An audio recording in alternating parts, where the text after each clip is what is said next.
Telangana formula ఈ race కేసులో కీలక పరిణామం చోటు చేసుకుంది.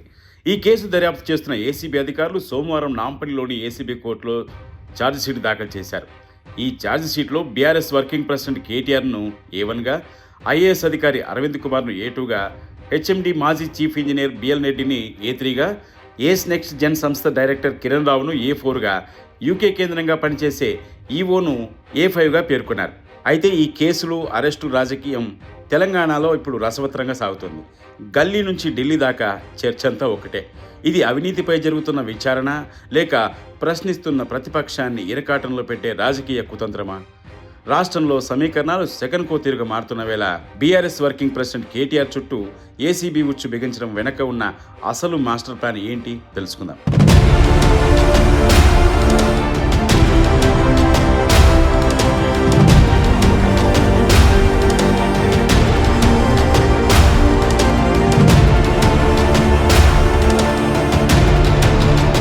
అసెంబ్లీ సాక్షిగా కాంగ్రెస్ ప్రభుత్వానికి అసలైన సెగ తగిలింది. ఇచ్చిన 6 గ్యారంటీలకు చట్టబద్ధత కల్పించాలంటూ KTR and team private member bill అస్త్రాన్ని సంధించింది.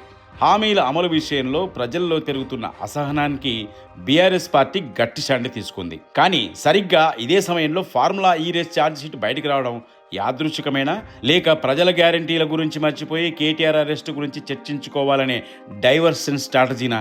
ఇప్పుడు ఇదే పొలిటికల్ సర్కిల్లో హాట్ టాపిక్. కేవలం ఫార్ములా ఈ రేస్ మాత్రమే కాదు, ఫోన్ ట్యాపింగ్, కాళేశ్వరం, డ్రగ్స్ కేసులు ఇలా ఒకదాని తర్వాత ఒకటి గులాబీ అగ్రనేతలను టార్గెట్ చేస్తున్నాయి. ఒకప్పుడు కేటీఆర్కు సపోర్ట్ చేసిన అధికారులే ఇప్పుడు సీన్ మార్చేశారు. మంత్రి గారు చెబితేనే ఆ పని చేశాం అని అరవింద్ కుమార్ వంటి ఐఏఎస్ అధికారులు స్టేట్మెంట్స్ ఇవ్వడం వెనక ప్రభుత్వం ఒత్తిడి ఉందా, లేక తమను తాము కాపాడుకునే ప్రయత్నమా? అయితే ఇది ఎటువంటి సందేహం లేని డొంక తిరుగుడు వ్యవహారమే అని అనుకుంటున్నారు తెలంగాణ ప్రజానికం.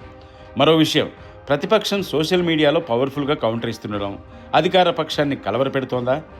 ఇక్కడ ప్రభుత్వం భయపడుతోంది అనడం కంటే ప్రతిపక్షం గొంతు పెంచకుండా డిఫెన్స్లోకి నెట్టడమే అసలు వ్యూహంగా కనిపిస్తోంది. కేసులు నడుస్తున్నంతకాలం నేతలు కోర్టులు, లాయర్ల చుట్టూ తిరగాల్సిందే. ఫలితంగా ప్రజా పోరాటాలకు సమయం తగ్గించడమే అవుతుందని రేవంత్ సర్కార్ ఎత్తుగడ. చెలగచెర్ల సెగ, మూసీ బాధితుల ఆర్తనాదాలు, వెలుగుమట్ట లాంటి సంఘటనలతో క్షేత్రస్థాయిలో వ్యతిరేకత పెరుగుతున్న వేళ పాత ప్రభుత్వంలో అవినీతి జరిగిందని ఒక బూచిగా చూపించడం ఎంతవరకు వర్కౌట్ అవుతుంది? ఈ కార్ రేసులో 55 కోట్ల వరకు స్కామ్ జరిగిందని ఏసీబీ చెబుతోంది. అయితే ఇలాంటి ఆరోపణలు ఎందుకు చేస్తున్నారో ప్రజలకు స్పష్టంగా తెలుసునని కేటీఆర్ అంటున్నారు. అయితే ఈ కేసులో గనక ఎటువంటి స్కామ్ లేదని తేలితే ఇది ముమ్మాటికి రాజకీయ కక్ష సాధింపుగానే ప్రజల్లో ముద్రపడుతుంది. ఫైనల్గా ఒక్క విషయం, ప్రస్తుతం తెలంగాణ పాలనలో సాగుతున్నది అభివృద్ధి వైపు పయనం కాదు, ఆధిపత్యం కోసం జరుగుతున్న పోరాటం. 10 ఏళ్ల పాపాలను కడుగుతున్నామని ప్రభుత్వం అంటుంటే చేతగానితనాన్ని కప్పిపుచ్చుకోవడానికే కేసులు పెడుతున్నారని ప్రతిపక్షం అంటోంది. ఈ లొట్టపీసు కేసులు ఎన్నైనా పెట్టుకోండి, in friends there is crocodile festival అని హెచ్చరిస్తోంది బీఆర్ఎస్. చూడాలి మరి ఈ రాజకీయ చదరంగంలో గెలుపు ఎవరిని వరిస్తుందో. కేటీఆర్ ఛార్జిషీట్పై మీ కామెంట్ తెలియజేయండి.